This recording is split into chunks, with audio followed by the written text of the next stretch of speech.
आज के पहला क्वेश्चन है, सस्टेनेबल डेवलपमेंट रैंकिंग में भारत 2 पायदान पिछड़ कर कितने स्थान पे पहुंच गया है?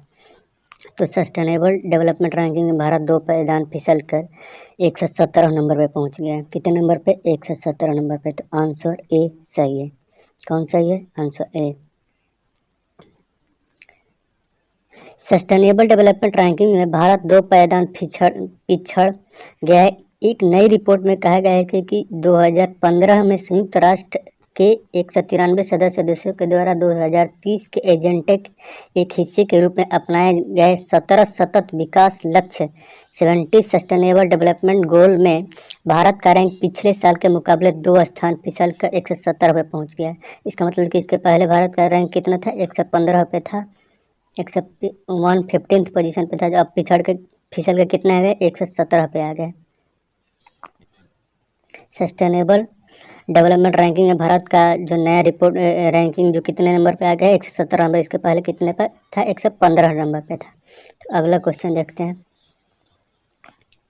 वैश्विक निकाय FATF ने ग्रे लिस्ट में किस देश को अभी भी रखा है? तो FATF जो है, फाइनेंशियल एक्शन टास्क फोर्स ने ग्रे लिस्ट में किस देश को अभी भी रखा है? पाकिस्तान को। पाकिस्तान पहले भी जब ग्रे लिस्ट में था, अभी भी क्या है, उस ग्रे लिस्ट से बाहर नहीं हुआ। तो FATF ने उसको भी क्या अभी भी ग्रे लिस्ट में ही डाल के रखा है।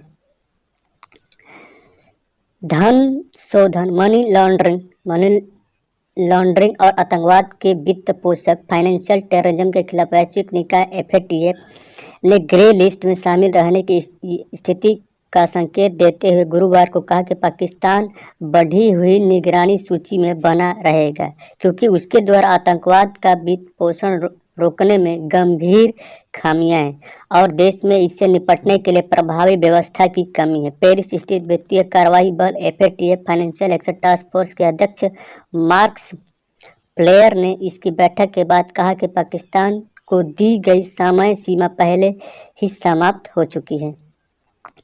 अगला क्वेश्चन है, अंतर्राष्ट्रीय बुकर पुरस्कार 2021 इंटरनेशनल बुकर प्राइज 2021 किसको दिया गया? अंतर्राष्ट्रीय Booker prize international Booker prize किसको दिया गया है? नबी व थियागो को, या डेविड डिओप को, अन्ना मोसो वाकिस को, या मारिके लुकास रीजनवेल्ट को? तो किसको दिया गया है? डेविड डिओप को। आंसर बी सही है। अंतर्राष्ट्रीय बुकर पुरस्कार 2021 से नवाजा। इसके पहले जो मारिक लुकर रिजवेल्ट को 2020 का दिया गया था। किनको? इसको, रिजवेल्ट को। 2021 का किसको दिया गया? डिओप को। हाल ही में फ्रांसीसी लेखक डेविड डिओप ने अंतर्राष्ट्रीय बुकर पुरस्कार 2021 जीता है। वे इस पुरस्कार को जीतने वाले पहले फ्रांसीसी व्यक्ति बन गए हैं। उनकी पुस्तक का क्या नाम था? A night all blood is back के लिए दिया गया। किसके लिए दिया गया? A night all blood is back के लिए दिया गया। इस किताब का अंग्रेजी में अनुवाद एना मर्सकोवाकिस ने किया है। किसने किया था? एना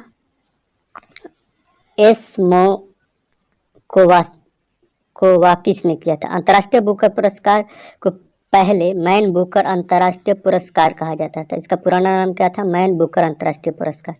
मैन बुकर अंतर्राष्ट्रीय पुरस्कार पहली बार 2005 में दिया।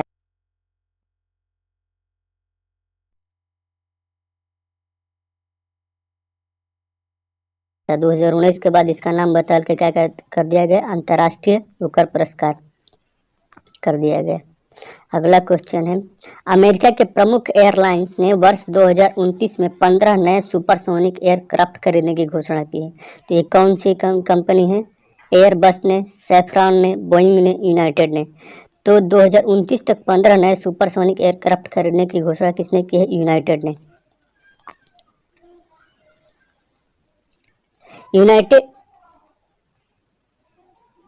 यूनाइटेड के लिए सुपरसोनिक विमान का निर्माण अमेरिकी कंपनी बूम कौन कर रही है? अमेरिकी कंपनी बूम जो है यूनाइटेड के लिए सुपरसोनिक विमान की बना रही है। इस विमान को ओवरचर नाम दिया गया। इसके विमान का नाम किया गया है ओवरचर नाम दिया गया है। कंपनी का दावा है कि यह विमान 1850 किलोमीटर प्रति घंटे की रफ्तार से उड़ सकता है। एक आम हवाई जहाज लगभग 900 किलोमीटर प्रति किलोमीटर की रफ्तार से क्या है, उड़ता है। अभी प्रेजेंट में 9 किलोमीटर पर आवर की स्पीड से घूमता है, लेकिन जो ये सुपरसोनिक आएगा, सुपरसोनिक विमान जो आएगा, तो इसकी स्पीड लगभग 1805 किलोमीटर प्रति आवर रहेगी। अगला क्वेश्चन, रूसी भाषा दिवस रशियन लैंग्वेज डे कब मनाया जाता है? 5 जून को, 6 जून को, 31 मई को या 1 जून को? तो रूसी भाषा दिवस जो है 6 जून को मनाया जाता है। हर साल रूसी भाषा दिवस 6 जून को मनाया जाता है। 5 जून को क्या करता है? पर्यावरण दिवस। 31 मई को, 1 जून को क्या मनाया जाता है? 1 जून को मिल्क डे मनाया जाता है। मिल्क डे मनाया जाता है।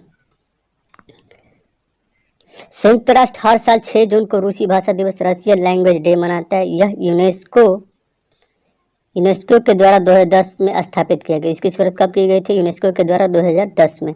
अलेक्जेंडर पुश्किन के जन्म दिवस पर, किसके अवसर पर? अलेक्जेंडर पुश्किन के जन्म दिवस पर रूसी भाषा दिवस मनाया जाता है। वह एक रूसी कवि थे और उन्हें आधुनिक रूसी साहित्य का जनक माना जाता है।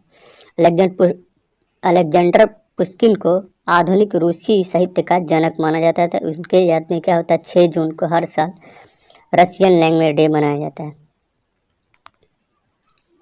आरबीआई ने चालू वित्त वर्ष 2021-22 की आर्थिक वृद्धि के अपने अनुमान को पहले के कितने प्रतिशत से घटाकर 9.5% कर दिया है?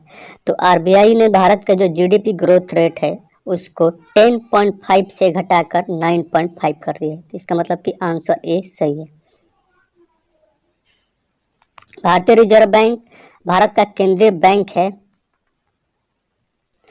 यह भारत के सही बैंक का संचालक। रिजर्व बैंक भारत की अर्थव्यवस्था को नियंत्रित करता है। इसकी स्थापना 1 अप्रैल 1935 को reserve bank of India act 1934 के तहत हुआ। किसके तहत? Reserve bank of India act 1934 के तहत इसकी स्थापना 1 अप्रैल 1935 को हुई थी। तो आरबीआई का जब स्थापना हुआ तो इसके पहले हेडक्वार्टर कहाँ पे था? कोलकाता में। लेकिन 1937 में 1937 में ये कहाँ ट्रांसफ़र हो गया? मुंबई में।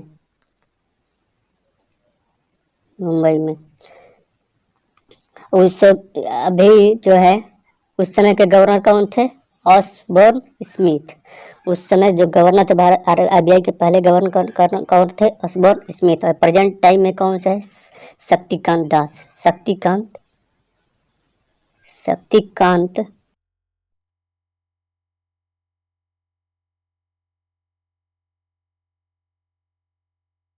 अगला क्वेश्चन है, हाल ही में बिहार के मुख्यमंत्री नीतीश कुमार ने इंजीनियरिंग और मेडिकल कॉलेज में लड़कियों के लिए जितने प्रतिशत आरक्षण की घोषणा की?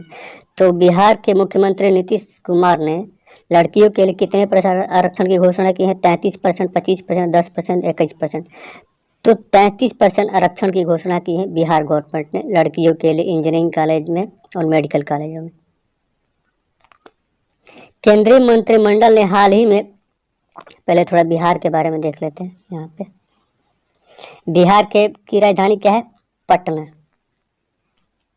बिहार की राजधानी क्या है? पटना। और यहाँ के मुख्यमंत्री कौन है? नीतीश कुमार। और राज्यपाल कौन सा है? प्यागू चौहान। कौन से हैं? प्यागू चौहान। अब इसके बिहार का जो क्या है राष्ट्रीय फल क्या है? राष्ट्रीय फल क्या है? मैंगो। राष्ट्रीय पुष्प क्या है? कचनार। क्या होता है? कचनार।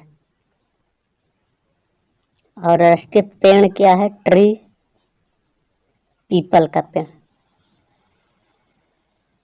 पेड़।